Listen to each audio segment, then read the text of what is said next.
स्वागत है आपका सीएनबीसी आवाज़ स्पेशल में। और ये स्पेशल तो और ज़्यादा ख़ास है क्योंकि ये 2022 का आखिरी शो है आवाज़ अड्डे का।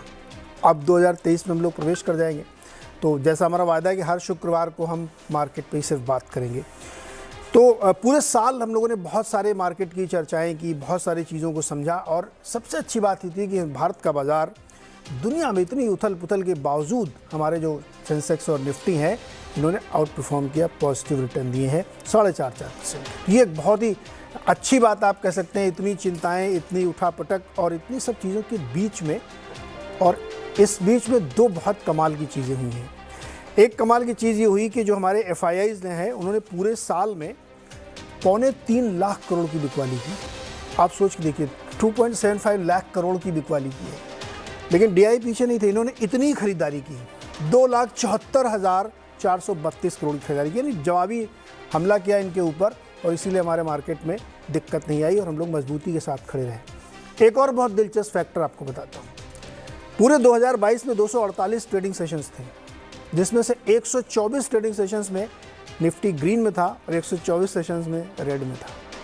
ये कोइंसिडेंस ही है डेफिनेटली कि FI और DI लगभग बराबर और दिन भी लगभग बराबर, जहाँ पे ऊपर नीचे हुआ था। इस तरह के रेजिलियंस, इस तरह की ताकत भारतीय बाज़ारों ने दिखाई है। तो अगर हम इस पूरे 2022 को एक शो मान लें कि उस शो में दिन भर चर्चा होती रही, बातचीत होती रही है, तमाम डिस्कशन, ये यूक्रेन में ऐसा हो जाएगा, अमेरिका में मंदी आ जाएगी, जापान में टाइटनिंग कर देंगे, तो अंत में आपके मन में एक सवाल आएगा कि भैया ये सब तो ठीक है, करना क्या है, क्या लेना है। तो ये जो 22 पूरा साल खत्म हो रहा है, इसको एक शो के तौर पे आज शाम को हम ये मान के चल रहे हैं कि क्या लेना है, तो उन स्टॉक्स पे हम चर्चा करेंगे। कोई ज़्यादा एनालिसिस नहीं, स्टॉक का एनालिसिस करेंगे कि 2023 में अगर आपको पोर्टफोलियो बनाना है पूरे साल के लिए, तो कौन से वो चुनिंदा शेयर्स हैं जो आपको ज़रूर लेने चाहिए और जहाँ पर आपको बेहतरीन रिटर्न मिल सकता है। इसके लिए 4 बहुत ही स्पेशल मेहमान हमारे साथ हैं। चारों से मैं 4 स्टॉक्स लूँगा और शो के अंत में उनका रेजोल्यूशन भी पूछूंगा कि नए साल में वो क्या करने वाले हैं। तो कौन लोग हैं जिनसे मैं आपका परिचय करा देता हूँ। जाने पहचाने चेहरे हैं, लेकिन एक बार औपचारिक परिचय बहुत ज़रूरी है। गुरमीत चड्ढा जी हमारे साथ हैं, CIO हैं, फाउंडर हैं कंप्लीट सर्कल कैपिटल के। ये कंप्लीट सर्कल नाम इसलिए रखा गया, कनॉट प्लेस सर्कल में आपका ऑफिस है ना? नीरज जी, वो भी एक रीजन है। और जैसे हम क्या पूरा सर्कल कवर करना चाहते हैं जब क्लाइंट्स को सर्विसेज देते हैं, succession planning, investment planning, everything. Okay, बढ़िया, नहीं बहुत ही बढ़िया, कंप्लीट सर्कल कैपिटल। और इसके साथ ही हमारे साथ शरद अवस्थी जी हैं, जो हेड ऑफ रिसर्च है प्राइवेट क्लाइंट ग्रुप में SMIFS, कोलकाता से जुड़ते हैं। बहुत ही मीठा शहर है। और आज आपको शरद जी जो है बहुत ही मुस्कुराते हुए दिख रहे हैं। देखिए शरद जी, बहुत बहुत स्वागत है आपका इस खास शो में। साथ ही दिल्ली से एक और हमारे मेहमान हैं पंकज जैन जी, जो डायरेक्टर हैं SW कैपिटल के। और पंकज जी बहुत ही ज़बरदस्त स्टॉक पिकिंग करते हैं और बहुत सारी रिसर्च भी करवाते हैं लोगों से, तो उनसे बातचीत करेंगे।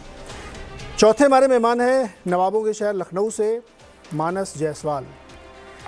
क्या ज़बरदस्त टेक्निकल एनालिसिस करते हैं। तो हमने सोचा कि फंडामेंटल एनालिसिस तो सब लोग करते हैं, उसमें टेक्निकल एनालिसिस के ज़रिए भी लंबे समय के लिए पोर्टफोलियो के लिए क्या ढूंढा जाए। जैसे लोग कहते हैं ना कि बहुत एनालिसिस कर लिया, लेकिन एंट्री पॉइंट तो के लिए तो मानस जी से जैसे टेक्निकल एनालिस्ट की मदद लेनी पड़ेगी। एंट्री कब करनी है, आज करनी है, परसों करनी है, तो उसके लिए आज मानस जायसवाल जी हमारी मदद करेंगे। 4 बेहतरीन पिक्स वो हमें बताएंगे इस मौके पर कि 2023 की पोर्टफोलियो अगर आपको बनानी है तो उसमें क्या क्या शामिल किया जाए। तो बिना देर किए हुए शुरू करते हैं। बीच बीच में हम लोग मस्ती करते रहेंगे। शरद जी, आपसे शुरू करें आज। तो हमने ये स्ट्रक्चर किया है कि 2 हिस्सों में हमारा इस शो रहेगा। तो 2 शेयर में पहले हिस्से में पूछूंगा और 2 ब्रेक के बाद वाले हिस्से में। तो जो 2 सबसे बढ़िया नायाब हीरे आपने चुने हैं उसमें से बताइए पहला शेयर कौन सा होगा? पहला शेयर होगा गोदरेज प्रॉपर्टीज। रियल एस्टेट पे हमारा व्यू काफी बुलिश है, तो गोदरेज प्रॉपर्टीज को इसका फायदा होना चाहिए। और हमारा ये मानना है कि टॉप लाइन और बॉटम लाइन दोनों में काफी डिसेंट ग्रोथ रहनी चाहिए अगले 2 साल में। गोदरेज प्रॉपर्टीज चुनने का लॉजिक सिर्फ वैल्यूएशन कंफर्ट नहीं है, सबसे बड़ी लैंड बैंक है इनके पास जिसका फायदा इनको आने वाले समय में मिलना चाहिए। और professionally manage real estate firm है, तो उस वजह से भी हमें उम्मीद है कि लॉन्ग टर्म में काफी बुलिश व्यू है हमारा MIG, HIG को, LIG को लेकर, तो उसका फायदा गोदरेज प्रॉपर्टीज को मिलना चाहिए। फॉरवर्ड नंबर्स के हिसाब से अगर FY24 के नंबर पे 40-45 के टाइम भी ट्रेड करता है तो हमारे हिसाब से 1500 के आसपास के लक्ष्य के हिसाब से गोदरेज प्रॉपर्टीज एक बेट है, 1 साल के लिए भी और उसके बियॉन्ड भी मुझे लगता है काफी बढ़िया प्रोस्पेक्ट्स रहने चाहिए। दूसरा स्टॉक होगा Voltas, consumer durable air conditioning company, largely diversify कर रहे हैं। हाँ जी। लोग कहते हैं कि रियल एस्टेट में जो है थोड़ा जेस्टेशन होता लंबा, जैसे आप पहले दिन जब खरीद लेते हैं तो आपको फिर वेट करना चाहिए थोड़े दिन तक, क्योंकि मकान की वैल्यू उस समय धीरे धीरे अप्रिशिएट होती है। लेकिन एक समय ऐसा आता है कि जब आप न सिर्फ अप्रिशिएशन लेते हैं, उसकी रेंटल यील्ड भी आती है। आप उसमें खुद रह रहे हैं तो आप उसको कैलकुलेट नहीं करते कई बार, लेकिन एक्चुअल में रिटर्न आपको वहाँ से जोड़ना चाहिए। तो इसी तरह से देखना चाहिए स्टॉक को भी कि भैया वो स्टॉक भी वैसे ही चलेगा। नहीं, मुझे लगता है उससे भी ज्यादा स्पीड में चलेगा।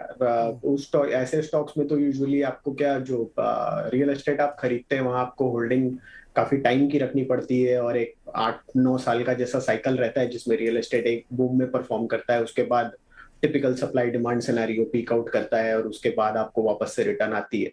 बट इस स्टॉक में मुझे लगता है जिस टाइप की ट्रैजेक्टरी है इंडिया में, खास करके LIG MIG के लिए ग्रोथ की, इस स्टॉक में इस करेक्शन के बाद जो एक वैल्यूएशन डिस्कम्फर्ट था शायद 2000-1600 के भाव में, और वो अब लगभग खत्म हो गया है और आने वाले टाइम में ग्रोथ भी काफी रैपिड रहेगी।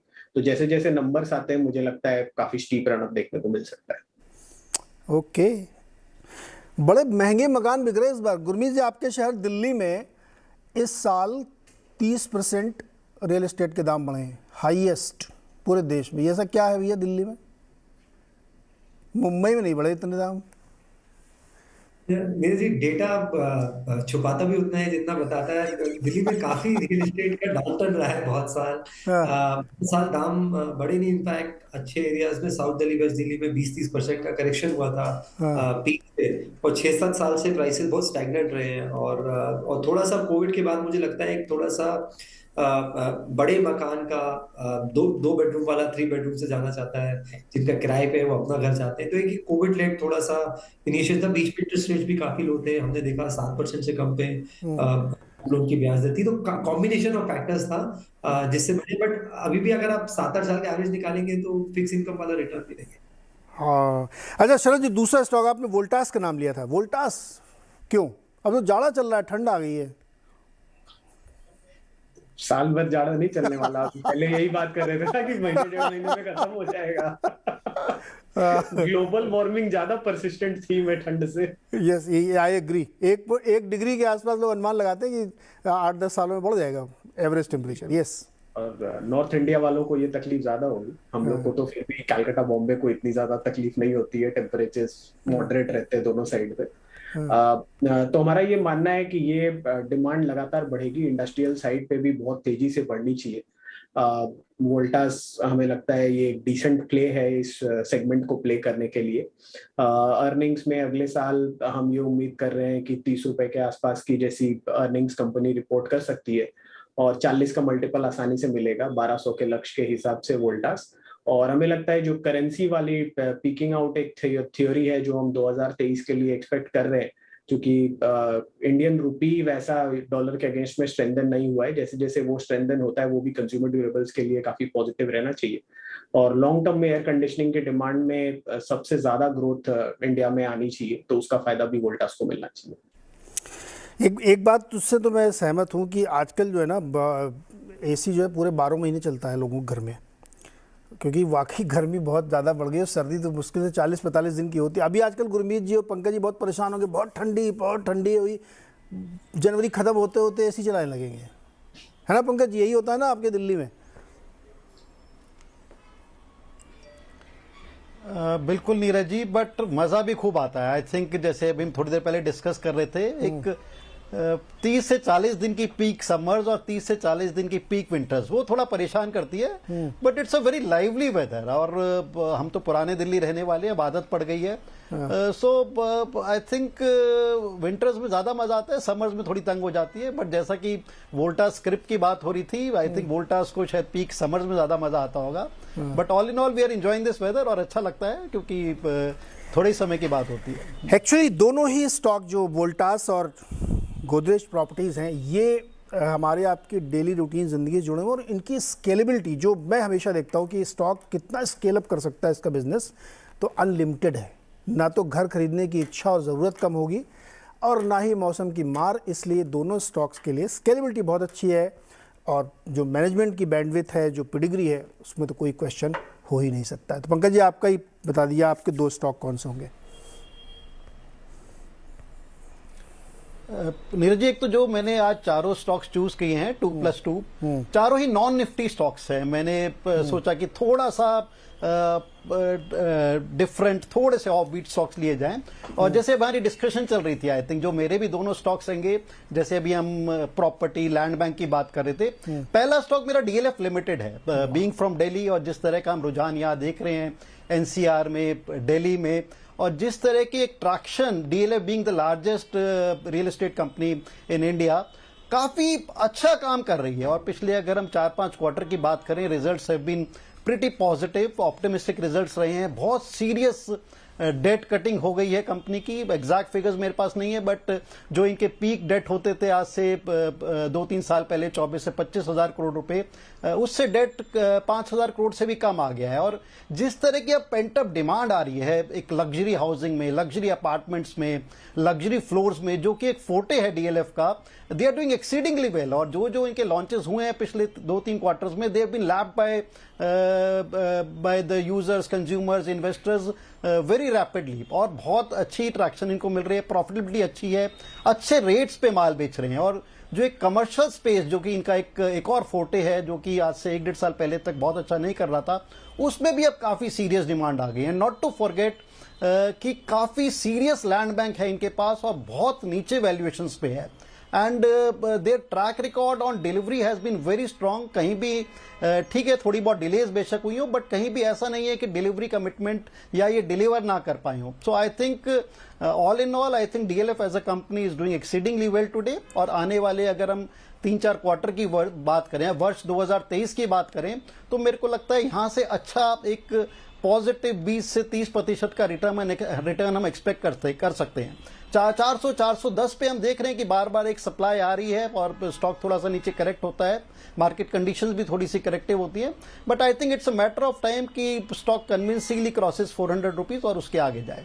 सो DLF limited would be my first stock to watch for year 2023, and this can be accumulated over next 20, 30, 40 days. ऐसा नहीं है कि ये स्टॉक खुलते ही पहले हफ्ते में इकट्ठे किए जाएं। डीएलएफ पंकज जी, पंकज जी, एक डीएलएफ की प्रॉपर्टी गुड़गांव में कुछ समय पहले उन्होंने बेची थी, वो तो मतलब ऐसा बिकी थी, अखबारों में खबर छप गई थी। वो कौन सी प्रॉपर्टी थी? बहुत जल्दी से 2 दिन के अंदर सब बिक गई। एब्सोल्युटली। और नीरज जी, बिल्कुल यही मैं कह रहा हूं कि बहुत सीरियस डिमांड आ रही है, बहुत अच्छे प्रोडक्ट्स डीएलएफ ला रहा है, और इवन जो हाई एंड प्रोडक्ट्स हैं, they are coming up with apartments as high as 25 to 40 crore rupees. इनके प्रोजेक्ट है कमेलियास करके, उसकी जो एक सेलिंग प्राइस है that is from 20 crore to 30, 35, 40 crore, and even they are being lapped by से यूजर्स और इन्वेस्टर्स। तो ऑल इन ऑल फ्लोर्स लाए हैं, ये काफी अच्छे बिके हैं। सो काफी अच्छी डिमांड है और काफी अच्छी सेल है, और मेरे को लगता है कि ये sale revenue, top line as well as bottom line 2023 में भी काफी स्ट्रांग रहेगा। बहुत पैसा है दिल्ली में क्या?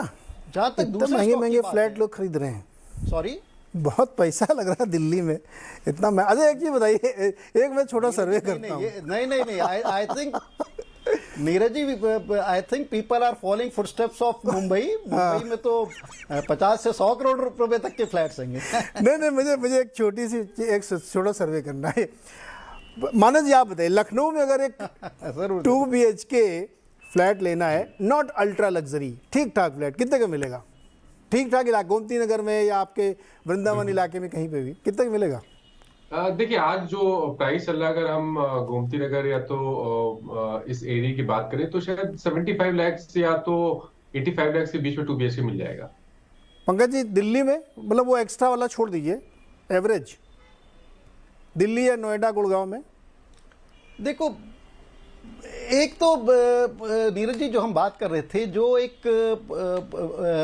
प्राइजेस में असर्टिवनेस आई है वो आई थिंक दिल्ली एनसीआर में ज्यादा आई है। आई थिंक गुड़गांव और नोएडा में ज्यादा आई है बजाय दिल्ली के। उसका क्या रीजन है शायद मैं एग्जैक्टली डिफाइन नहीं कर पाऊंगा, बट जो आपका सवाल है कि बेसिक एक अच्छा डिसेंट अपार्टमेंट दिल्ली में एक अच्छी लोकेशन पे आई थिंक एनीवेयर फ्रॉम से 2 CR to 3 CR मिल जाना चाहिए। 2 से 3 से। कोलकाता में कितने का मिलेगा सर शरद जी? बड़ी सोसाइटीज में 2 BHK आपको 70-80 लाख के आसपास मिल जाए। बताइए 70-80 लाख। और नोएडा में सर? नोएडा में गुरमीत सर? सर नोएडा में 1 से 1.5 करोड़ में अच्छा अपार्टमेंट मिल जाएगा, 3 बेडरूम। अगर आप चाहें थोड़ा हाई एंड और महंगा मिलेगा, बट 1-1.5 करोड़ में अच्छा अपार्टमेंट। मतलब 80 लाख से 2 करोड़ के बीच में बढ़िया डिसेंट 2 BHK मिल जाएगा। और इधर मुंबई में मतलब you people are so lucky, यहाँ तो हम लोग सोच भी नहीं सकते। अभी आज ही एक मैंने खबर पड़ी कि सांता क्रूज ईस्ट 55,000 रुपये स्क्वायर फीट में एक फ्लैट बिका है। अब सोचिए यहाँ मतलब क्या चल रहा है। पंकज जी दूसरा स्टॉक बताइए, अब ज़्यादा बात नहीं करेंगे वरना मन जो है विचलित होने लगता है। नीरज जी दूसरा स्टॉक जो मेरा है वो आरके फोर्जिंग, रामकृष्ण फोर्जिंग हैगा। Company has done exceedingly well. अगर हम पिछले 2-3 क्वार्टर में भी देखें, 2022 में भी कंपनी ने काफी अच्छा परफॉर्मेंस दिया। Even the stock prices has been pretty strong and resilient. और मेरे को लगता है कि ये जो एक ट्रैक्शन है, ये जो एक फुटपाथ हैगा, ये 2023 में भी बरकरार रहना चाहिए। सेकेंड लार्जेस्ट फोर्जिंग कंपनी है इंडिया की, बहुत स्ट्रॉन्ग रेवेन्यू और बॉटम लाइन रही है 2022 में। हमारे को लगता है कि 2023 में भी रेवेन्यू लाइन और प्रॉफिटेबिलिटी काफी स्ट्रॉन्ग रहेगी। और इसका एक कारण हैगा, जिस तरह की डिमांड, पेंटअप डिमांड बोल लीजिए, जैसे कि स्ट्रॉन्ग डिमांड आ रही है एक्सपोर्ट मार्केट में, खासतौर से नॉर्थ अमेरिका से, जो एक ट्रक्स को लेकर जो वहां पर ये फोर्जिंग यूज होती है, उसकी जो डिमांड आ रही है। डोमेस्टिक सेक्टर में जिस तरह से रेलवे से डिमांड आ रही है, that is another area, strong area. Mining, oil and gas, defence एक अनदर एरिया है जो कि मेरे को लगता है कि काफी स्ट्रॉन्ग आ रही है। और एक चीज हमें ध्यान रखनी चाहिए, मद्देनजर रखनी चाहिए, जो कि मैं लोगों को भी कहता हूं, जिस तरह की एक्सपेंशन, जिस तरह का मेक ओवर, जिस तरह का change over government of India Indian railways के लिए प्लान कर रही है अगले 2-3 साल में, आई थिंक बहुत ही ट्रेमेंडस अपॉर्चुनिटी है। और जो जो कंपनियां रेलवे से कनेक्टेड है, I think they could do exceedingly well in next 1 to 2 years, और आरके फोर्जिंग उसमें से एक हैगी। तो जो सर्ज इन डिमांड हमने देखी गई है, जो हम मान के चल रहे हैं कि ये कंटिन्यू रहनी चाहिए, कमोडिटी प्राइसेस थोड़े से कूल डाउन हुए हैं, स्टेबल हुए हैं, ये सब कंपनी को काफी हेल्प करते हैं। कैपेसिटी यूटिलाइजेशन जो कंपनी की पहले 70-75% होती थी, अब 85-86% हो गई है। और कंपनी ये कह रही है कि अगले 2-3 साल में हम डेट फ्री हो जाएंगे। हम काफी सीरियसली डेट हर क्वार्टर में कम कर रहे हैं। सो मैनेजमेंट काफी अच्छा है, काफी अच्छी कॉर्पोरेट गवर्नेंस है। तो मेरे को लगता है इन सारी चीजों को मद्देनजर रखते हुए आरके फोर्जिंग स्टॉक, जो इसने काफी बेहतरीन परफॉर्मेंस दी है 2022 में, 2023 में भी अच्छी परफॉर्मेंस दे सकता है। बिल्कुल। आरके फोर्जिंग पंकज के पसंदीदा, अच्छा प्रोड्यूसर साहब ने नाम भी बहुत बढ़िया बढ़िया रखे। पंकज के पसंदीदा 2 शेयर आरके फोर्जिंग और DLF। अब चलते हैं गुरमीत जी के पास। गुरमीत जी के बताइए, गुरमीत जी आपके 2 शेयर कौन से गुरमीत के गुणवान शेयर हैं? तो नीरज जी, मैं थोड़ा बैंकिंग बैकग्राउंड से हूँ, तो थोड़ा एक बायस भी रहता है बैंक्स और फाइनेंशियल्स को ये लेके। बायस रहता है क्या? जो आदमी जहां नौकरी करता है उसी सेक्टर में ज्यादा फोकस्ड है ना? हाँ, थोड़ा ज्यादा समझ आ जाता है सर, बस बाकी। यस। तो इसमें नीरज जी 2 स्टॉक है। पहला जो है कि NBFC है, पूना वाला फिनकॉर्प। जब से इन्होंने मैग्ना फिनकॉर्प एक्वायर किया है 2021 में, हमने बहुत अच्छा टर्न अराउंड देखा है। अभी इनको पीछे AAA रेटिंग मिला, जिससे क्या होता है, आप अपने लोन को रिप्राइस कर सकते हैं। और कॉस्ट ऑफ बोरिंग काफी उनकी नीचे आ गई है, 9.6 से लगभग 7% की भी नीचे आ गई है बोरिंग। तो जब वो नीचे आती है, तो आपको इस टाइम अगर आप NBFCs में देखेंगे तो लोएस्ट कॉस्ट ऑफ बोरिंग है। तो जब क्रेडिट ग्रोथ डिपॉजिट ग्रोथ को बीट कर रही हो, तो कॉस्ट ऑफ बोरिंग का बहुत इंपॉर्टेंट एज होता है आपके पास। तो वो इनको एक एज है। कंपनी में एक पूरा डिजिटल कल्चर देखने को मिल रहा है, एंड टू एंड प्रोसेस से लेके, डिसबर्समेंट से लेके, सोर्सिंग से लेके। पहले पुराने अवतार में इनका DSA ड्रिवन मॉडल था। अभी आप अगर देखेंगे, पिछले क्वार्टर का डिसबर्सल देखेंगे, तो लगभग 45-50% इन्होंने डिजिटली डिसबर्स किया। अच्छा मिक्स है लोन का। हाउसिंग और जो अफोर्डेबल हाउसिंग लैब है वो 30% है। पर्सनल लोन, प्रोफेशनल लोन और जो बाकी है वो करीबन 20-22% है। फिर आपका मशीन, SME लोन है। तो अच्छा मिक्स है, एक डिपेंडेंस नहीं है हाई स्ट्रेस सेक्टर पे, जो कि पहले हमने देखा था। उसके अलावा बहुत अच्छा ग्रो कर रहे हैं क्वार्टर ऑन क्वार्टर। इनफैक्ट अभी अगर आप AUM देखें तो 18,000 करोड़ की है, और आधार पूनावाला ने मेरे ख्याल आपके ही एक शो में कुछ दिनों पहले 50,000 करोड़ AUM की बात करी है 2025 तक, विच इज लाइक 30-40% ग्रोथ की बात हो रही है, यहाँ से 3 गुना। तो निम्स अच्छे हैं, 8.5% के आसपास इनका नेट इंटरेस्ट मार्जिन है। तो सारे पैरामीटर्स पे अच्छा कर रहा है, और बेस लो पे अगर इतना अच्छा ग्रोथ दिखा सकता है इस निम के साथ, और GNPA मैंने देखा वन ऑफ द बेस्ट है पिछले 38 क्वार्टर में, 1.5% के आसपास का NPA। तो सारी चीजें इन प्लेस है, और री रेट हो सकता है ये, और एक और अच्छा कंज्यूमर फाइनेंस स्टॉक्स हो सकता है जैसे बजाज फाइनेंस पर हमने दिखा है लॉन्ग रन में। दूसरा मेरा पसंदीदा शेयर बैंक्स में HDFC बैंक है। बहुत 2-3 साल हो गए, बाकी बैंक्स के मुकाबले मूवमेंट कम है। इसे मैं 20% बैंक बोलता हूँ, मार्केट में भी इसे 20% बैंक बोलते हैं। पिछले 20 सालों में 18 साल में इन्होंने 20% का लोन ग्रोथ किया है। पिछले 20 सालों में 18 साल में इनका प्रॉफिट ग्रोथ 20% रहा है, और पिछले 20 सालों में एक बार भी NPA 2% के ऊपर नहीं गया है, ग्रॉस NPA। तो बहुत ही गोल्ड स्टैंडर्ड अंडरराइटिंग है। मर्जर का एक ओवरहैंग है जो मुझे लगता है कि दूर हो जाएगा, कि वो अपने टारगेट से शायद पहले या दूसरे क्वार्टर में मर्जर हो जाना चाहिए। एक बहुत बड़ी फाइनेंशियल एंटिटी क्रिएट होगी, और 15 लाख करोड़ की लोन बुक पे भी वो 20% क्रेडिट ग्रोथ दे रहे हैं। मतलब ये अपने आप में बहुत कमेंडेबल है इस एसेट क्वालिटी के साथ। बहुत अच्छा कासा मिक्स है, सारे पैरामीटर्स अच्छे हैं, और फाइनली थोड़ा सा डिजिटल इंफ्रा पे भी काम कर रहे हैं, जो मुझे लगता था एक थोड़ा लैगिंग था HDFC का। तो मुझे लगता है नियर टर्म में थोड़ा सा जब ओवरहैंग खत्म होगा मर्जर का, तो एक नियर टर्म अपसाइड है, और ये एक बड़ा ही कंसिस्टेंट कंपाउंडर रहा है पिछले 10-20 सालों में। तो ये दो बैंक और फाइनेंशियल सर्विसेज के, पूनावाला जो पहले मैग्मा फिनकॉर्प के नाम से था, अब वो पूनावाला जी ने ले लिया उसको, तो उसका नाम भी बदल गया, और स्टॉक ने एक आउट परफॉर्मेंस दिखाई कुछ समय में, और जिस तरह के प्लान्स वो सामने अनफोल्ड कर रहे हैं उससे ये उम्मीद बनती है कि यहाँ से ये और बड़ी रैली और बड़ी तेज़ी है। तो ये आपके अपने पोर्टफोलियो में दो बैंकिंग और फाइनेंशियल, HDFC बैंक और पूनावाला फिनकॉर्प को आपको शामिल करना चाहिए। तो अब तक हमारे पास जो गुणमीत के गुणवान दो शेयर हैं उसमें HDFC बैंक और पूनावाला फिनकॉर्प, शरद के शानदार में गोदरेज प्रॉपर्टीज़ और वोल्टास, और पंकज के पसंदीदा में RK फोर्जिंग और DLF। अब आते हैं मानस के मनभावन। मानस जी, क्या है मनभावन आपका? बड़ा अच्छा नाम है मनभावन। तो देखिए, पहले तो 4 स्टॉक में एक स्टॉक मैंने लार्ज कैप स्पेस से लिया है, तो LNT पे खरीदारी करने की राय रहेगी।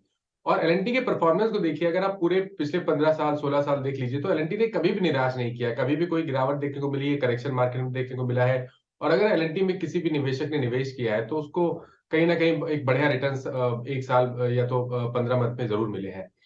अब अगर हम पैटर्न की बात करें, टेक्निकल पैटर्न की बात करें, आप किसी भी टाइम फ्रेम को देख लीजिए, डेली, वीकली, मंथली, किसी भी टाइम फ्रेम में जाएंगे तो एक जो बेसिक स्ट्रक्चर है टेक्निकल्स का, वो आपको दिखेगा, हायर टॉप्स हायर बॉटम्स का ट्रेंड दिखेगा। अगर हम इस साल के 22 की जनवरी की बात करें तो स्टॉक ने 2050 के आसपास के हाईज बनाए। स्टॉक करेक्ट हुआ, उसके बाद 1450 तक गया, वी शेप रिकवरी देखने को मिली, और पिछले 3-4 मंथ में स्टॉक ने पिछले हाई, जो जनवरी के हाई थे, 2022 के हाई थे, उसको ब्रीच कर लिया।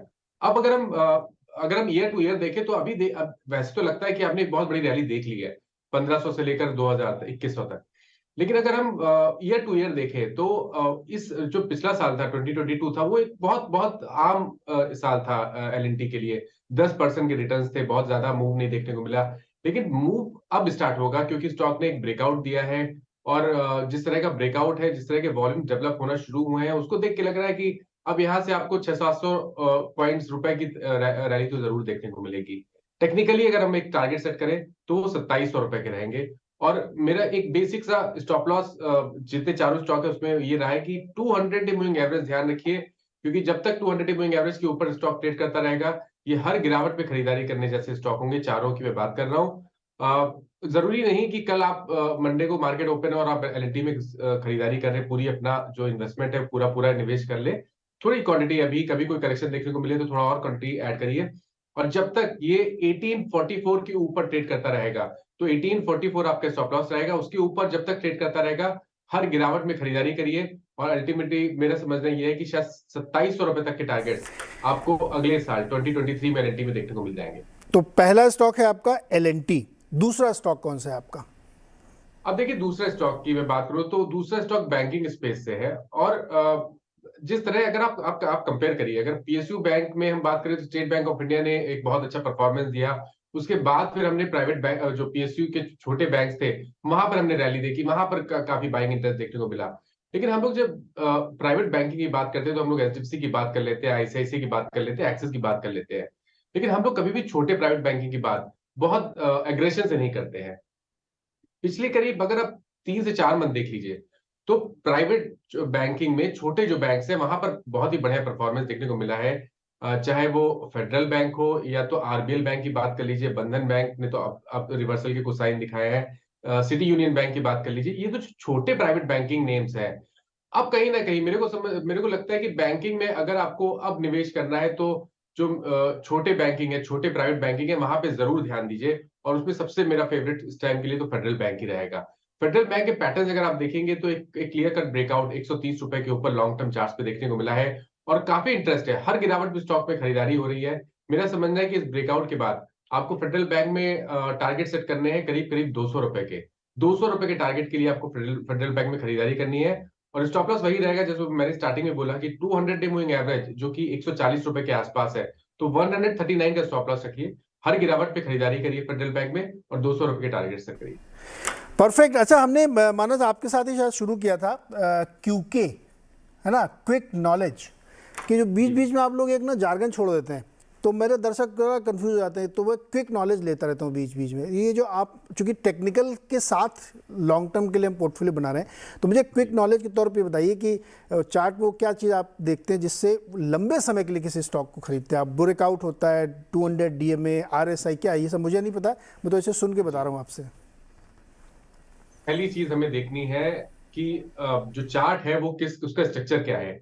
जब हायर टॉप्स हायर बॉटम बन रहे हो और ये सारे टाइम फ्रेम दिख रहे हो आपको, डेली, वीकली, मंथली, सब चार्ट पे दिख रहे हो, तो वो एक अच्छा एक स्ट्रक्चर आपको पता है कि ये स्ट्रक्चर पॉजिटिव है, इसका ट्रेंड पॉजिटिव है। अब दूसरी, जब निवेश करते हैं आने वाले 12 महीने या तो 24 महीने के लिए निवेश करें तो जैसे हम लोग डेली चार्ट पे 200 डे मूविंग एवरेज फॉलो करते हैं, वैसे वीकली चार्ट पे आप 200 वीक मूविंग एवरेज को हमेशा ध्यान रखिए। जब भी आप निवेश करें तो वो स्टॉक अपने 200 वीक मूविंग एवरेज के ऊपर ट्रेड होना चाहिए, वो बहुत जरूरी है, वो एक बहुत इंपॉर्टेंट पैरामीटर है।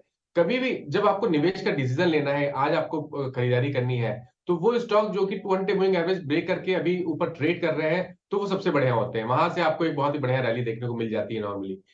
उसके बाद दूसरी इंपॉर्टेंट चीज है कि जो लॉन्ग टर्म चार्ट्स है वहां पर स्टॉक कहाँ खड़ा है, क्या कोई एक ऐसा लेवल था जिसको स्टॉक ने ब्रेक किया और उसके बाद वो वहां पर ट्रेड कर रहा है। और मेरे चारों स्टॉक वैसे ही स्ट्रक्चर है जहां पर लॉन्ग टर्म चार्ट पे आपको ब्रेकआउट देखने को मिलेगा, लॉन्ग टर्म चार्ट पे आपको वीकली चार्ट पे 200 वीक मूविंग एवरेज के ऊपर ट्रेड करते हुए दिखेगा और एक जो बेसिक स्ट्रक्चर है हायर टॉप्स हायर बॉटम्स का वो आपको दिखेगा। तो ये चारों स्टॉक का स्ट्रक्चर जो जो मैंने चूज किए हैं उसका बेसिक है ये। ओके, तो ये क्विक नॉलेज है। अच्छा, अभी तक हम लोगों ने जितनी चर्चा की इसमें से कोई क्विक नॉलेज देना चाहे हमारे दर्शकों को? शरद जी, आप, गुरमीत सर, पंकज जी, कोई भी क्विक नॉलेज होना चाहिए, छोटा सा कैप्सूल, नहीं तो मैं सवाल पूछूंगा फिर। शरद जी बताइए, बोलिए शरद जी बोलिए।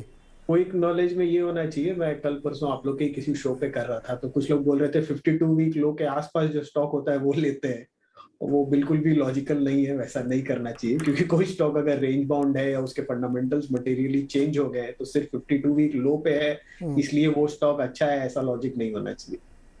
ओके, ये लॉजिक। एक मेरे मन में एक सवाल भी, वो भी मैं पूछ ही लेता हूँ, वो क्विक नॉलेज वाला सवाल है। जैसे लोग कहते हैं कि हर एक एसेट क्लास में एक चलेगी तो दूसरे नहीं चलेगी, वो एक दूसरे के अगेंस्ट में रहते हैं। यानी अगर मान लो किसी समय डेट का बहुत इंस्ट्रूमेंट चल रहा है तो फिर वो इक्विटी उसमें नहीं चलेगी, या इक्विटी में बहुत तेज़ी है तो डेट वाले पे। लेकिन 2022 का साल ऐसा था जहाँ पे दोनों में नुकसान हुआ है, इक्विटी में भी और डेट में भी। वो मैंने ब्लूमबर्ग का वो इंडेक्स बड़ा क्लासिक है, 60-40 वाला, दोनों को नुकसान हुआ, 22% अंडर परफॉर्मेंस है। क्यों ऐसा होता गुरमीत जी? ये सर, जब भी ब्याज दरें ऊपर जाती हैं तो टेम्पररी पीरियड के लिए क्या होता है, बॉन्ड डिस्काउंट पे ट्रेड करता है। जब इंटरेस्ट रेट ऊपर जाता है तो बॉन्ड डिस्काउंट पे होते हैं, उसे एमटीएफ लॉस होता है और इक्विटी का डिस्काउंट मल्टीपल बढ़ जाता है। तो कुछ पीरियड के लिए जब इंटरेस्ट रेट तेजी से ऊपर जा रहा है उस पीरियड में दोनों एसेट क्लास जो है अंडर परफॉर्म कर सकते हैं। बट एक स्टेज के बाद जब ब्याज पीक हो जाएगा तो आपको फिक्स इनकम में अच्छा, अगर आप पिछले 2-3 महीने में देखेंगे जब से यील्ड स्टेबल हुआ है, 10 ईयर बॉन्ड हमारा एक बार 7.5 गया था, अभी 7.20-30 है, आपको पिछले 3-4 महीने में फिक्स इनकम का रिटर्न बहुत अच्छा दिखेगा। इनफैक्ट इस टाइम मैं हमेशा कहता हूँ कुछ नहीं करने का 7.5% मिलता है मार्केट में। तो हमें थोड़ा-सा 2023 में इस चीज़ को ध्यान रखना है कि जो अपॉर्चुनिटी कॉस्ट है, कोई भी इन्वेस्टमेंट डिसीजन हम ले रहे हैं, उस 7.5% के आसपास है। तो सोच समझ के जो है निवेश करना है और थोड़ा-सा रिसर्च का लेवल आपको बढ़ाना चाहिए। बिल्कुल। तो इस क्विक नॉलेज का मकसद ये था कि 2022 ने बहुत सारी आपको लर्निंग्स दी। उनमें से एक लर्निंग ये है कि जो इतिहास में आपने पढ़ा है ज़रूरी नहीं कि बिल्कुल एज इट इज़ वो भविष्य में आपके लिए रिपीट हो। कहते हैं ना, history repeats itself, it's not true 100%। ये इस क्विक नॉलेज का लेसन है। छोटा सा एक ब्रेक लेंगे हम यहाँ पे। ब्रेक से वापस आएंगे तो अगले 2 स्टॉक्स और निकालेंगे इसमें से, और फिर इन लोगों के संकल्प भी हम जानेंगे नए साल के। छोटे से ब्रेक के बाद स्वागत है एक बार फिर से आपका। और आज हम लोग 2023 के लिए आपके लिए बहुत ही चुनिंदा खास शेयर, और बिल्कुल ठोक बजा के, मैं बीच बीच में सवाल ही पूछ लेता हूं उन लोगों से जिससे कि मन में कोई शंका न रह जाए, ये कोशिश करें कि 2023 में आपको पोर्टफोलियो में क्या चीज़ें रखनी चाहिए। पंकज जी को दिखाइए। पंकज जी, कुछ ऐसा गूढ़ ज्ञान, कुछ ऐसा सीक्रेट बताइए ना जिससे मोटा पैसा बने 2023 में। अभी पहले स्टॉक नहीं, पहले वो कुछ सीक्रेट बताइए, मार्केट का सीक्रेट बताइए थोड़ा, ट्रिक। नीरज जी, मेरे को इस मार्केट में 27 साल हो गए हैं। हाँ। और वो एक गुरु मंत्र या सुपर सीक्रेट ज्ञान मैं भी अभी उसी खोज में लगा हुआ हूँ, तो अभी मेरे को मिला नहीं है। बट एक एवरेज ज्ञान जरूर मैं शेयर कर सकता हूँ। हाँ। कि मार्केट बड़ी डायनेमिक हो गई है। और एक, जैसे अभी आप थोड़ी देर पहले पूछ रहे थे गुरमीत जी से कि ऐसा क्यों होता है कि एक सेक्टर की डेट सेक्टर चलता है तो इक्विटी सेक्टर नहीं चलता, इक्विटी सेक्टर चलता है तो कमोडिटी सेक्टर नहीं चलता। ऐसी बात नहीं है। मैंने पिछले 26-27 साल में कई ऐसे फेजेस देखे हैं जहां पर सारे सेक्टर्स में अच्छी तेजी देखी गई है, चाहे वो गोल्ड हो, सिल्वर हो, कमोडिटीज हो, करेंसी हो, इक्विटी हो, डेट हो। There have been phases.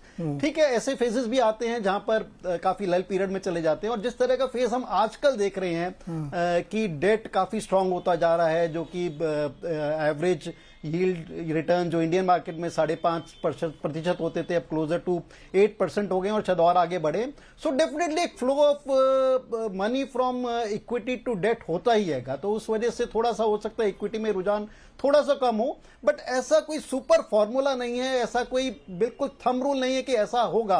क्योंकि अब अगर हम पिछले रिसेंट टाइम में देखें, even gold has perform pretty well. और अगर एवरेज में भी देखें तो पिछले 10-15 साल में गोल्ड ने काफी डिसेंट एवरेज रिटर्न दिए हैं। ये एक मिथ है कि गोल्ड काफी स्टैग्नेटेड रहा है पिछले 5-10 साल में।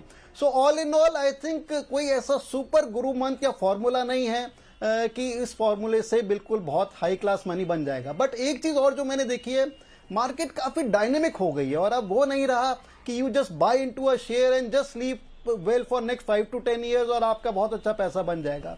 Just to give you example, अगर हम फॉरेन एग्जांपल दें, पिछले दिनों अगर आप टेस्ला देखें जो कि एक साल पहले $400 पे था, अब करीब $115-120 है। So anybody who didn't sell between $300 and $400 doesn't matter, he is holding one of the best company in the world, but उसका कुछ भी नहीं हुआ। और सिमिलर केसेस, बहुत सारे केसेस इंडिया में भी हैं। So you have to be in dynamic good sectors, जो एक परफॉर्मिंग सेक्टर्स हैं अगले 1-1.5 साल के लिए अच्छी कंपनी में, और जहां पर कहीं बहुत अच्छा रिटर्न मिले जो कि आपकी अपेक्षा से काफी ज्यादा है, you don't Mary that stock. वो रिटर्न का प्रॉफिट बुक करने में कोई बिल्कुल भी बुराई नहीं है। आई हैव सीन इन्वेस्टर्स, हमने अपने मतलब पंकज जी, आप ये कह रहे हैं, नहीं मैं बेच के क्या करूंगा। आप अंग्रेजी में आप ये कह गए कि शादी मत करो स्टॉक से, लिव इन में रहें, कैजुअल रिलेशनशिप रखें, थोड़ा टाइम पे चेंज करते रहें, ऐसा कह रहे हैं ना आप?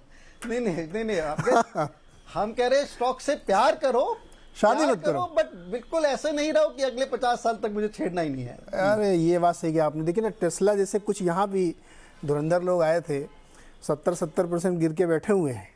हालांकि टेस्ला की तो बहुत बुरी स्थिति हुई है, वर्ल्ड की नंबर 1 कंपनी आज 70% डाउन है। बहुत दर्द भरी कहानी है टेस्ला की। और टेस्ला ही नहीं, एप्पल भी देखिए 31% डाउन 22 में। ये बड़ी विचित्र, लेकिन है, उधर नहीं जाते हम लोग, अच्छी बातें करेंगे आज नए साल में। पंकज जी बताइए, आपके 2 शेयर कौन से अगले? बिल्कुल नीरज जी, आई थिंक जो मैं 4 शेयर लाया हूं, 4 अलग अलग सेक्टर से लाया हूं, और जो मेरे बाकी के दोनों स्क्रिप्ट्स हैंगे वो भी अलग सेक्टर्स के हैं। एक तो मेरा एग्री सेक्टर से है, उसका नाम है KRBL, इसका खुशीराम बिहारी लाल होता था इसका पुराना नाम।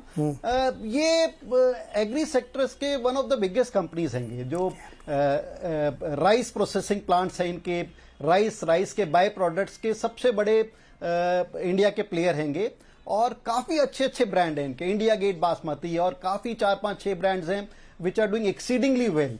एंड कंपनी के अगर हम देखें, डेट फ्री कंपनी है ये, बहुत सीरियस कैश फ्लो जनरेट कर रही है हर क्वार्टर में कंसिस्टेंटली। अगर हम पिछले 4-5-6 क्वार्टर से देखें, बहुत ही अच्छे रिजल्ट्स रहे हैं। थोड़ी सी लो प्रोफाइल कंपनी है, मे बी इतनी लाइमलाइट में नहीं रहती है, लो प्रोफाइल कंपनी है। बट एक और चीज अगर हम देखें नीरज जी, पिछले 1-2 साल में जितने भी ये एग्री रिलेटेड प्रोडक्ट्स हैंगे, चाहे वो अगर हम बेसिकली राइस वीट की बात करें, काफी प्राइसेस ऊपर हो गए हैं, अपने लाइफ टाइम हाई पे प्राइसेस चल रहे हैं। और अगर राइस की बात करें, ये भी closer to life time high है, और ऐसा अनुमान है जो कि हम रिपोर्ट्स पढ़ रहे हैं कि 2023 में भी कोई बहुत नीचे दाम नहीं आने वाले। And KRBL being one of the forefront in this sector, इसके पास कम से कम 1 साल की इन्वेंट्री रहती है। तो जो इन्वेंट्री गेन्स इसको मिले हैं, अगले 2-3 क्वार्टर में भी मेरा मानना है कि काफी अच्छे रिजल्ट्स इस कंपनी के आने चाहिए। बहुत एक्सपेंशन में ये कंपनी जा रही थी 2023 में, जो इनकी 2-3 एक्सपेंशन है वो पूरी हो जानी चाहिए। सो उसका भी जो एक टॉप लाइन इफेक्ट कंपनी को मिलना चाहिए। एंड जो एक फ्रेट की वजह से, आज से 1 साल पहले फ्रेट कॉस्ट बहुत ज्यादा हाई हो गई थी, तो जो एक्सपोर्ट में इनको थोड़ा बहुत डेंट लग रहा था, जो इनके कमिटेड वैल्यूज पे इन्होंने जो ऑलरेडी कमिटेड थे, उसमें भी अब इनको दोबारा से फायदा मिल रहा है।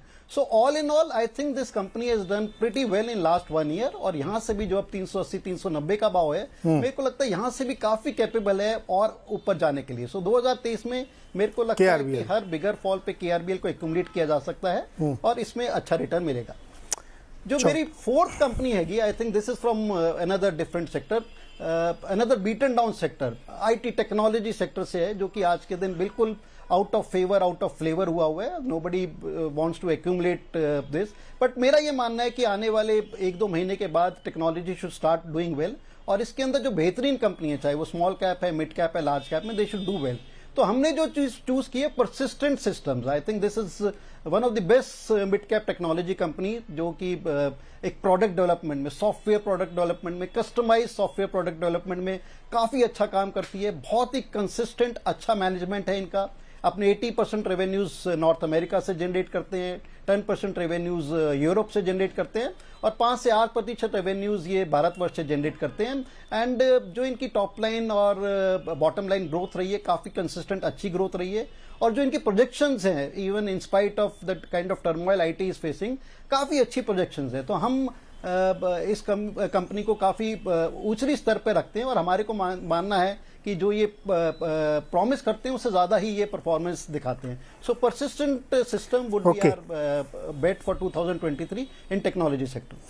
तो 2 स्टॉक और है, KRBL और परसिस्टेंट सिस्टम। गुरमीत, पक्का घर में आपके बिरयानी बनती होगी, कौन सा चावल लेते हैं आप? सर ऑर्डर ज्यादा करता हूँ आजकल तो। अरे बताइए, और जोमेटो का शेयर नहीं पसंद करते आप, लेकिन बिरयानी ऑर्डर करते हैं। चलिए बताइए आपको। अच्छा, मैं बताऊँ कैसे खरीदता हूँ? मैं तो जिसमें लिखा रहता है पैकेट में 25% एक्स्ट्रा, मैं वही वाला लेता हूँ। वो चाहे लाल किला हो, चाहे इंडिया गेट हो, या कोई भी हो। आप बताइए सर, अगले 2 शेयर्स। तो नीरज जी, मैन्युफैक्चरिंग सेक्टर में मैंने आपसे कई बार चर्चा करी है, डिफेंस की, ऑटोमोबाइल में मिंडा की, सोलार की डिफेंस में।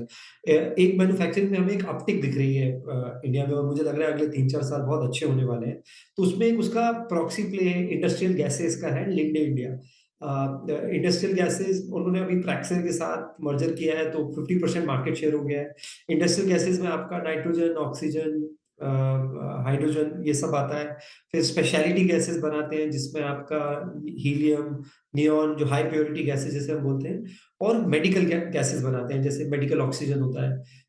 इंडस्ट्रियल गैसेस का यूसेज अगर आप देखेंगे तो मेटल्स में, टेक्सटाइल्स में, पेट्रोकेमिकल में, ग्लासेस में, पेपर में, एंड यूज लगभग हर सेक्टर में। इनके पास टेक्नोलॉजिकल कैपेबिलिटी है, कॉस्ट एफिशिएंसी आएगी मर्जर के बाद प्रैक्सर से। बहुत अच्छा इनका इकोसिस्टम है, और इस सेगमेंट में काफी हाई एंट्री बैरियर है, क्योंकि ये बड़ा हाई प्रिसीजन, एक तरीके से बहुत ही टेक्निकल सेक्टर है। हमने देखा कि अभी जो स्पेशलिटी गैसेस है इनका भी डिमांड धीरे धीरे बढ़ेगा, क्योंकि जो नई इंडस्ट्रीज है जैसे सोलार सेल्स है, चिप्स है, यहाँ पे इनकी जो है रिक्वायरमेंट बढ़ेगी। जैसे अभी हमने देखा फॉक्सकॉन वेदांता ने एक बड़ा प्रोजेक्ट अनाउंस किया है, तो ऐसे आपको स्पेशलिटी गैसेस में भी एक हाई ग्रोथ ड्राइवर हो सकता है। मेडिकल ऑक्सीजन एक और हाई ग्रोथ ड्राइवर है।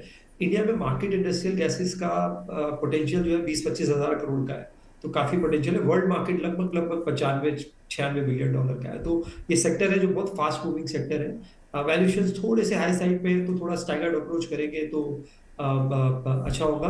तो ये एक अच्छा प्ले है मैन्युफैक्चरिंग का, कैपेक्स का, पब्लिक प्राइवेट अपसाइकिल का और मैन्युफैक्चरिंग अपटिक का भारत में।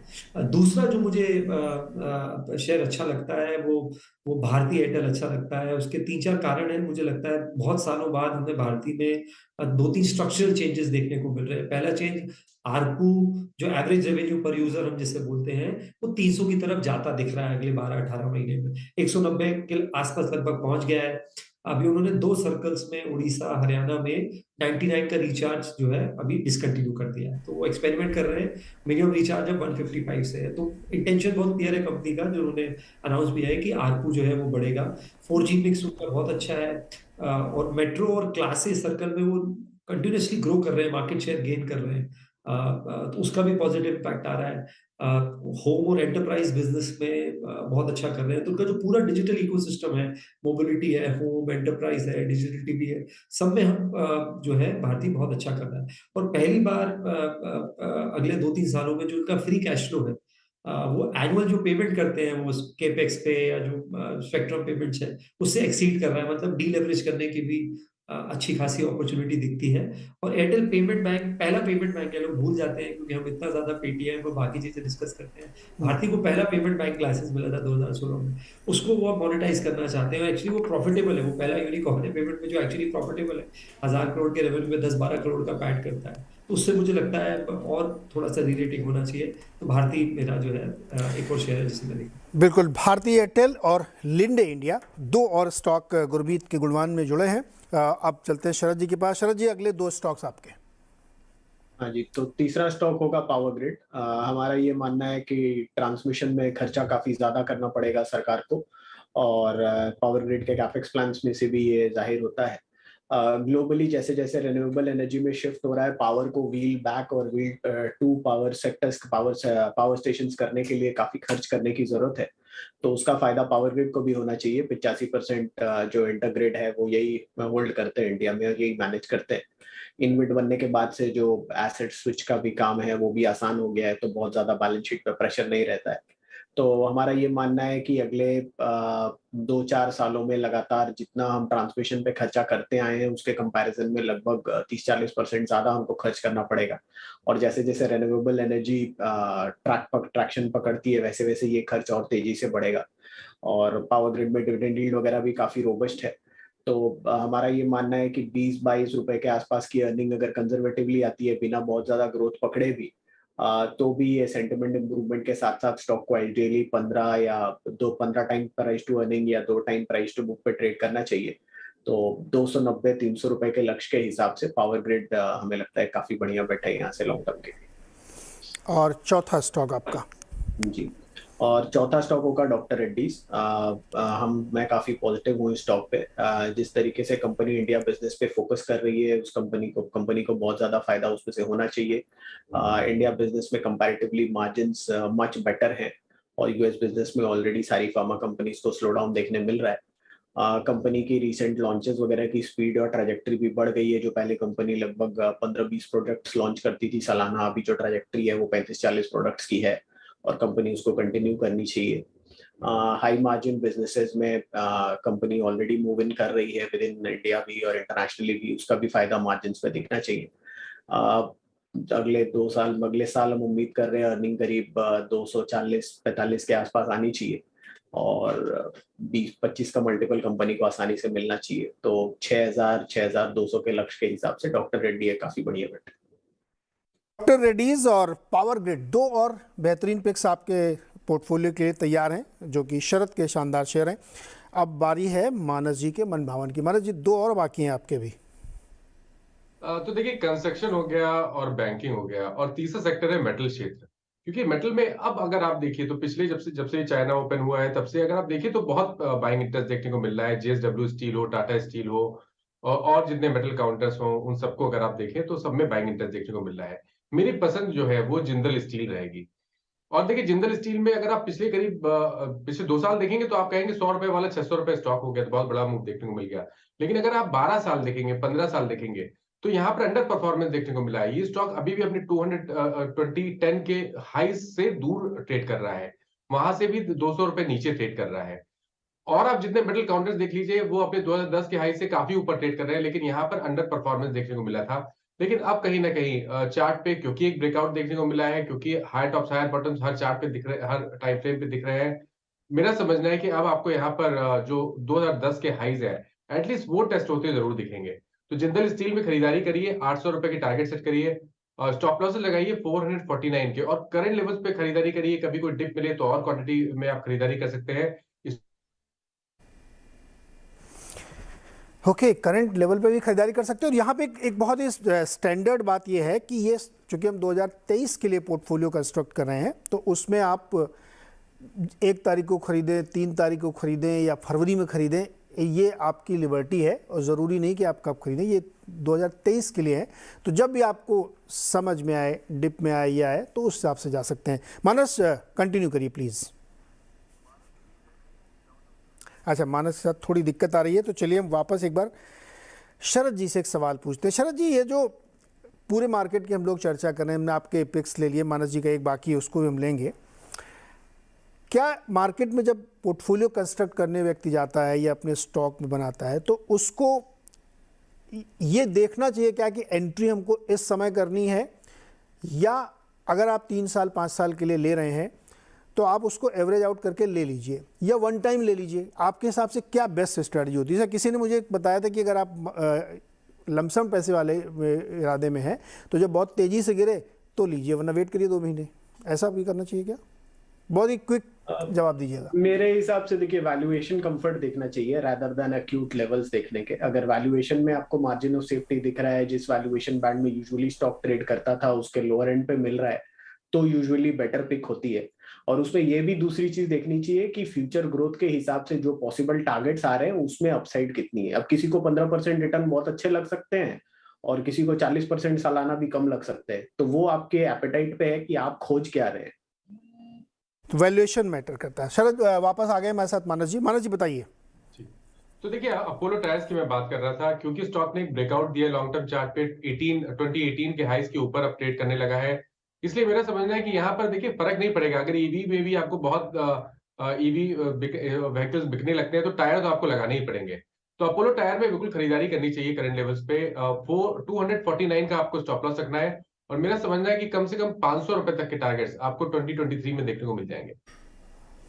तो टायर हो गया, स्टील हो गया, बैंक हो गया, एसी, घर, सब पूरा एक आपका जो है ना, आपके जीवन को डेली बेसिस पे जो चीज़ें टच कर रही हैं वो ये पोर्टफोलियो पूरा कंस्ट्रक्ट कर रही हैं।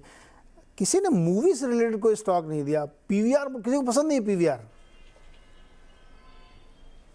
पीवीआर का पिक्चर देखने के फैन जरूर होंगे लेकिन पीवीआर का कोई फैन नहीं है।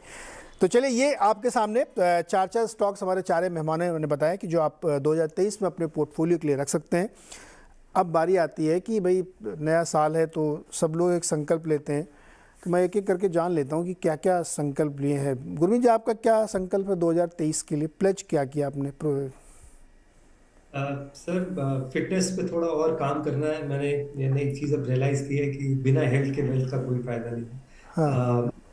तो ताकि अगर मैं थोड़ा फूडी हूँ, क्योंकि दिल्ली के रहने वाले हैं तो, और ठंड का टाइम है तो हर चीज़ ज़्यादा खाई जाती है। तो फिटनेस पे बहुत ध्यान देना है मुझे। 2 हाफ मैराथन के लिए रजिस्टर करना है।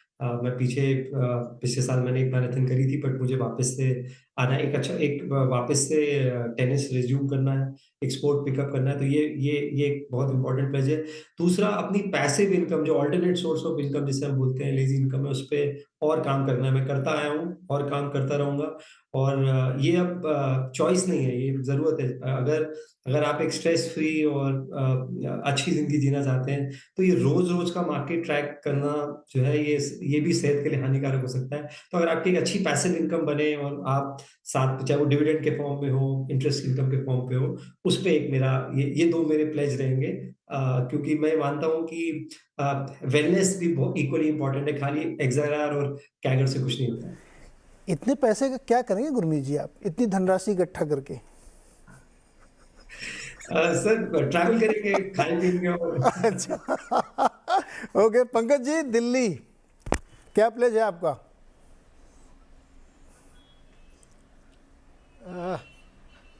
नीरज जी, दिल्ली में अपार्ट फ्रॉम पीक समर्स और peak winters, Delhi is also city of gardens, काफी ग्रीन सिटी है।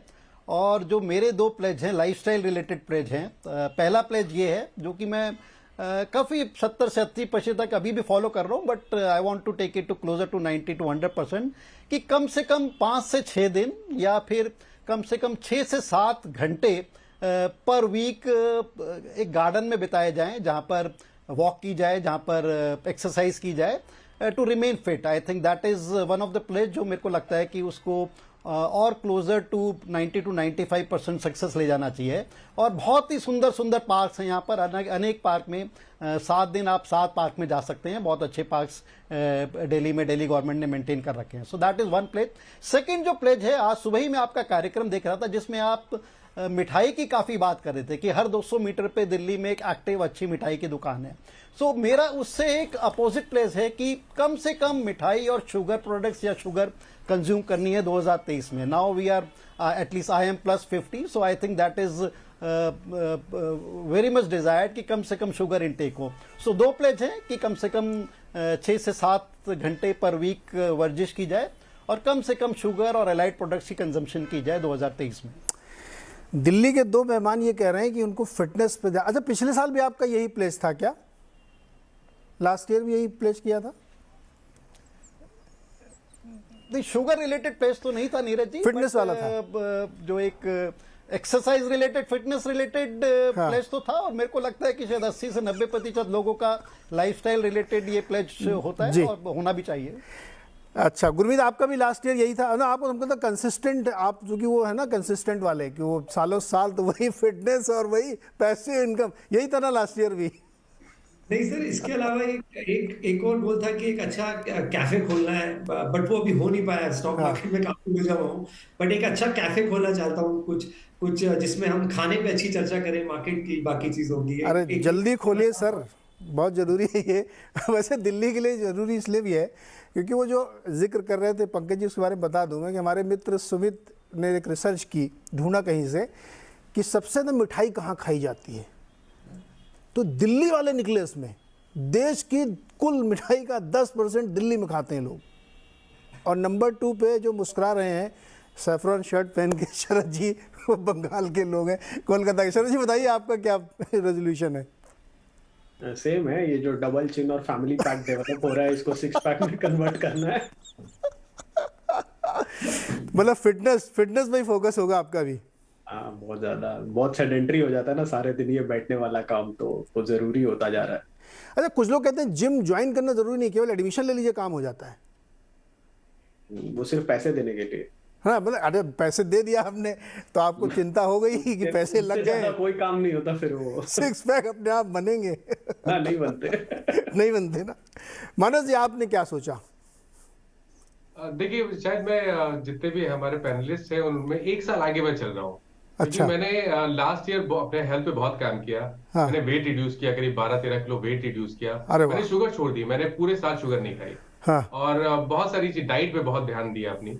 उससे बहुत लाइफ में, मतलब जो पूरी बॉडी है उसमें बहुत चेंजेस आए मेरे को लगे। तो फिटनेस पे बहुत ध्यान दिया 2022 में। अब मेरा जो 23 का सोचना ये है कि क्योंकि मैं 2020 में भी कहीं बाहर नहीं गया, 21 में नहीं गया और 23 में नहीं गया, 22 में नहीं गया, 23 में मेरे को ट्रेवल करना है और फैमिली के साथ ट्रेवल करना है। ये मैंने सोचा है कम से कम मैं 3 डेस्टिनेशन कम से कम मैं कवर करूंगा इस बार, तो छुट्टियां ज्यादा लूंगा इस बार। छुट्टियां ज़्यादा लेंगे। लास्ट ईयर भी यही रेजोल्यूशन था आपका, लास्ट ईयर खाने पीने को कंट्रोल किया, इस बार घूमने का ये प्लान है ना। तो लखनऊ के जो मिठाई वाले हैं सब महरूम हो गए बेचारे कि बताइए मानस जी कुछ खा नहीं रहे। आप लोगों ने बहुत सही रेजोल्यूशंस लिए हैं। अब मैं दिखाता हूँ कि देश में किस तरह के रेजोल्यूशंस लिए आते हैं, लगभग ऐसे ही सबके होते हैं। दिखाइए लिस्ट जिसमें टॉप 10 रेजोल्यूशंस हैं कि हमेशा हर ऐसे जब मौके आते तो इस तरीके के रेजोल्यूशंस लिए आते हैं। तो जिसमें वो टॉप 10 रेजोल्यूशंस में कि हम फिटनेस पे ध्यान देंगे, वज़न कम करेंगे, ज़्यादा खाएंगे पिएंगे नहीं, एक्सरसाइज करेंगे, जिम में जाएंगे, वेट लूज़ करेंगे, स्मोकिंग छोड़ देंगे, ये सारी चीज़ें वो लोग करते हैं। और पढ़ाई लिखाई खूब करेंगे, ये सारे कॉमन रेजोल्यूशंस हैं। इसका परिणाम भी निकला कि भाई इसका सक्सेस रेट क्या है। तो वो सक्सेस रेट 92% फेल्योर का है। 92% लोगों के रेजोल्यूशन नहीं होते हैं। ग्राफिक दिखाइएगा बड़ा हो तो। और केवल मतलब 8% लोगों के रेजोल्यूशंस पूरे होते हैं। तो ये जो कॉमन रेजोल्यूशंस है कैसे पूरे होंगे बताइए आप लोग। इस 92% को तोड़ के कैसे 80 पे लाएंगे? गुरमीत जी आप बताइए। सर आई थिंक डिसिप्लिन से है। मेरा ये मानना है कि ना फ्रेंड सर्कल बहुत इंपॉर्टेंट है, स्पेशली फिटनेस के लिए। आप अकेले नहीं कर सकते। अब दिल्ली में परसों 6 डिग्री टेम्परेचर था, आप नहीं निकल सकते बेड से जब तक कोई नीचे से आपको फोन करके 4 बातें ना सुनाए कि आया क्यों नहीं अभी तक। तो थोड़ा फ्रेंड सर्कल बहुत जरूरी है मुझे लगता है। नेटवर्किंग जैसे हम अपने बिजनेस में करते हैं, यहाँ आपको एक सर्कल चाहिए जो आपको इसके लिए ड्राइव कर सके। और मेरे पास फॉर्चुनेट हूँ मैं सोसाइटी में रहता हूँ, मेरे पास कुछ दोस्त हैं जो हम एक दूसरे को पुश करते रहते हैं। तो वो जरूरी है। दूसरा मुझे लगता है कि सर एक ना डीकपल होना लाइफ में बहुत जरूरी है। जैसे मार्केट्स कई बार ओवरवेलमिंग होता है, आप रात को भी एसजीएफ निफ्टी देख रहे हैं, सुबह आप फ्यूचर्स देख रहे हैं, अर्निंग्स ट्रैक कर रहे हैं।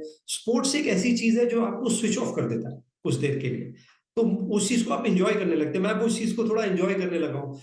तो आप ऐसी चीज आप चूज करिए फिटनेस में, और रियलिस्टिक गोल रखिए। अगर आप अनरियलिस्टिक गोल रखेंगे तो चांसेस है आप थोड़े टाइम में, जैसे हम अनरियलिस्टिक एक्सपेक्टेशन रखते हैं तो नुकसान हो जाता है स्टॉक में, या थोड़ा सा रियलिस्टिक एक्सपेक्टेशन रखेंगे तो हेल्प करेगा। अब आपने एक और रेजोल्यूशन बता दिया कि पहले एक फ्रेंड सर्कल भी थोड़ा बनाओ जो आपको उत्साहित करे कि आपको ये करना है। तो खैर ये एक फन फैक्टर है। और रेजोल्यूशन जो भी आप बनाएं तो उसमें मैं सहमत हूँ कि ज़्यादातर लोग हेल्थ वाले बनाते हैं। और कोशिश करनी चाहिए कि आप अपने हेल्थ को बहुत अच्छा रखें, तभी आप इस वेल्थ का एंजॉय कर पाएंगे जो इस शो का मकसद है कि आप वेल्थ क्रिएट करें। और इस पोल के रिजल्ट को देखने के बाद ही मैंने तय किया कि मेरा कोई रेजोल्यूशन नहीं है। वो जब 92% में मेरे को आना है तो मैं क्यों मेहनत करूँ बेमतलब में। तो हमने अभी कोई रेजोल्यूशन नहीं लिया है क्योंकि मुझे लगता है कि उसको पूरा करना बड़ा मुश्किल है। लेकिन मैं सोचूंगा 31 तारीख तक मैं ट्विटर पे कुछ डालूंगा, देखता हूँ क्या रेजोल्यूशन बनता है। तो सारे मेहमानों का बहुत बहुत शुक्रिया हमारे साथ जुड़ने के लिए। नए साल की बहुत सारी शुभकामनाएँ आप सबको। हेल्दी रहिए, वेल्दी रहिए और मस्त रहिए। कोई चिंता मत करिए, जीवन ऐसे ही बेहतरीन कट जाएगा। बहुत बहुत शुक्रिया, नए साल की शुभकामनाएं।